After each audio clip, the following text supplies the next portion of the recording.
கோபி மாதிரி ஒரு ஆளுக்கெல்லாம் வந்து பார்த்தீங்க அப்படின்னா வந்து ஜெயிலுக்கு போக வேண்டிய சூழ்நிலை ஏற்பட்டால் அவர் ஜெயிலுக்கு போகலையாம். அவர் செஞ்சிருக்க காரியங்களுக்கெல்லாம் எப்பயோ ஃபுல்லாக போயிருக்கணும்.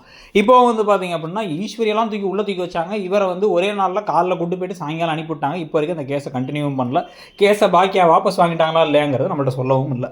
இது எல்லாத்துக்கும் நடுவில் இப்போ வந்து ஓவர் ஆக்ஷன்ஸ் ரொம்ப அதிகமாகிட்டே போகுது. ஈஸ்வரி வந்து என் பிள்ளைக்காக நான் என்ன வேணாலும் செய்வேன் அப்படின்ட்டு இந்த பக்கம் பாக்கியாட்ட வந்து நீ அமைதியாரு அப்படிங்கிறதும், அந்த பக்கம் ராதிகா கிட்ட விவாகரத்து கேட்குறதும், இதுக்கெல்லாம் சேர்த்து வச்சு பாக்கியா ஒரே ஒரு முடிவு பண்ணலாம். நீங்கள் பண்ணுறதெல்லாம் பார்த்தா என்னால் தாங்க முடியல. ஆனால் ஒன்று, நீங்கள் இப்போ அவரை பார்த்துக்கிட்டே தான் தீரணும். அதே சமயத்தில் நீங்கள் அவர் வீட்டுக்கு போய் பார்த்துங்கன்னா பார்த்துக்க மாட்டீங்க அப்படின்னு சொல்லதான் சொல்லிட்டு ராதிகா இவங்கள்ட்ட பேசி, ராதிகா அவங்கள்ட்ட பாக்கியாவும் 2 பேரும் ஒருத்தர் பேசி, பாக்கியாவும் எனக்கு அவருக்கு இருக்கிறது கடுப்பாக இருக்குங்கிறத சொல்ல, ராதிகாவுமே வந்து பண்ணுறதெல்லாம் கோவமாக இருக்குங்கிறத சொல்ல, அதனால் பாக்கியா வந்து நான் கிளம்பி எதிர்த்த வீட்டுக்கு போயிடுறேன், நான் ராதிகா வீட்டில் போய் கொஞ்ச நாள் இருக்க போகிறேன், நான் அங்கே போய் கொஞ்ச நாள் இருக்க போகிறேன். ஏன்னா மயு மாதிரி ஒரு பிள்ளையை இப்போ பார்த்துக்கலாமே தவிர இனியா மாதிரி ஒரு பிள்ளையை பார்த்துக்கணுங்கிற ஒரு அவசியமே எனக்கு வேணாம். அது நான் பண்ண பாவம் தான், நான் இப்படி ஒரு பிள்ளையை பெற்றதுங்கிற மாதிரி கிளம்பி அங்கே போயிட்டா.